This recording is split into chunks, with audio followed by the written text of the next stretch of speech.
Welcome back. My next guest is one of our favorites. She always has wonderful stories that show us how we can connect with the life in and around us. Today, she's here to talk about another story, a book she's written with Joel Fotinos that shows us how to pray.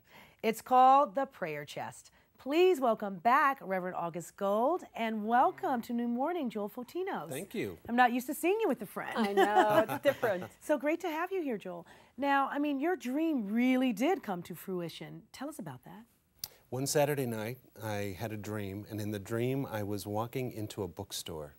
And in the bookstore, I saw a display of books in a kit, and inside the kit was a book and a wooden box, a chest. And I saw in the dream, as I went closer, that it was called The Prayer Chest, and it was written by August Gold and Joel Fotinos. And as I was in the dream, I thought... It was that vivid, huh? It was that vivid. It was a very vivid dream, and I thought, what a great idea. And he doesn't usually remember his dreams at all. No, so when I woke up and I remembered the dream, it was something that I had to share with August. And so you read to August? Well, luckily I was meeting with her the very next morning. Right, yeah. It was a Sunday morning before service, and he said, I have to tell you something before I went on to give my talk. He said, I had this dream. He tells me the whole dream, and you know when you hear something that's meant for you, you just get chills. You feel that it has your name on it. After service that day, I went home. It was 3 o'clock. I remember I sat down at my computer, and I did not stop writing until 2 o'clock in the morning, and the first 6 chapters of The Prayer Chest was written. Wow. I go back to him, and I said, clearly that dream was meant for the both of us, and I said, give me 6 weeks. And that was New Year's Day. Give me 6 weeks, and I will have the first draft and 6 done. weeks to the day. Yeah, to the first day. Draft was done. Joel, why prayer as the subject matter? Well, prayer is something that everyone wants to do, but a lot of people have confusion about prayer. They often think they don't know how to pray or that they're praying incorrectly. That comes up a lot, yeah. Praying in a story like The Prayer Chest, it allows somebody to learn how to pray along with the characters that they're reading about. And it does that by showing you how a man who also thinks he doesn't know how to pray learns by going within himself and letting prayer be something organic. Rather than something rote that you do, it's something that happens from within himself.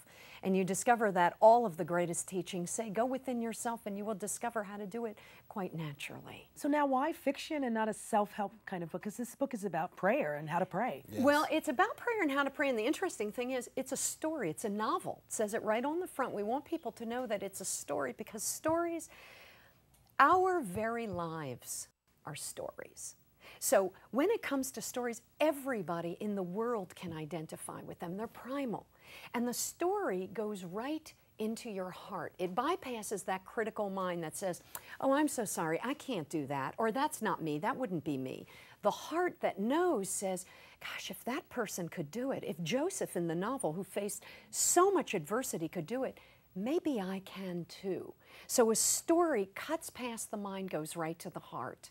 And a period piece also, Yes. a period Yes, piece. it's a period piece. It's a period piece, and a period piece makes it timeless. It's not dated. That's true. It is something that 20 years from now people will still read and will be able to relate to. It's an evergreen. Yeah. And anyone who has ever heard August Gold knows that she can weave a story like nobody's business. Yeah. Oh. Did you know the story? Such a good friend. Did you know the story from beginning to end, or did it kind of evolve as you were writing it? No, not at all. In fact, Joel had that dream and the vision, and by saying it was a prayer chest, the story emerged just as you said. It wrote itself. The characters emerged, the plot line emerged. And you collaborated on Not this? at all. No. I came back to him every week and showed him what I had written, and he told me how he felt about the different parts, what worked, what didn't, what worked. What didn't, and I told him what worked. He told me what didn't. And when the story came out, even the 3 secrets of prayer came out as a surprise. They kind of emerged, but the interesting thing is they emerged from the teachings that I'd been doing for 20 years. Naturally. Right. It was a story. You can read the book as a story, and you can also take the story deeper into your life and apply the 3 secrets of prayer to change your whole prayer life. And it's a teaching story. So did it take your prayer practice to another level?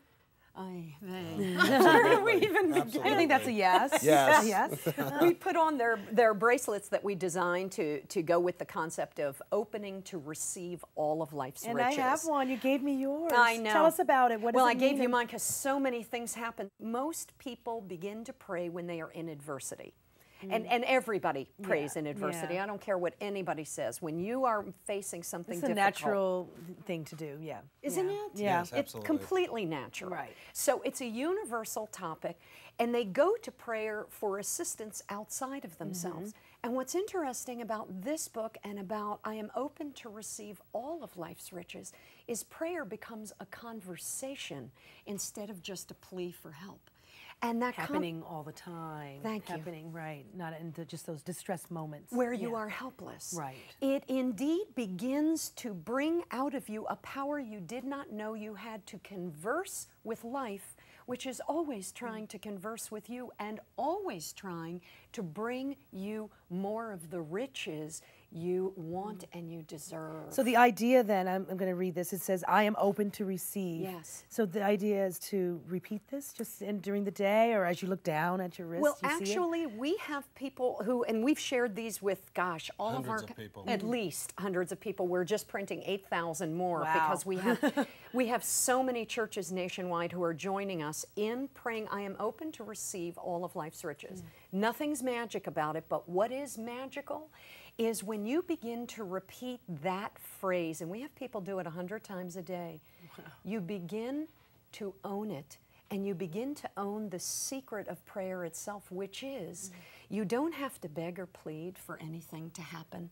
You have to open to receive what life is longing to give Law you. of attraction. Thank you. Yes, Yeah. absolutely. And it comes through you, not to you, not from the outside. As you open up, Right. the universe can actually allow something to come through you. Yes. Wow. And your book is in bookstores now? Yeah. Yes. Great. And it's a story. We keep coming back to Right. that. You can read it just as a fabulous story that you can read in one evening about a man who faces adversity and transcends it. He turns the curses in his life into blessings. You want to take it deeper? You can, but you don't have to. So you get whatever you want out of it, basically. right? Exactly. Yeah. With all great stories. With all, yeah. Yeah. Thank you so much, August Go, for coming in. And so welcome to New Morning Joy Thank- Fotinos. thank Thank you.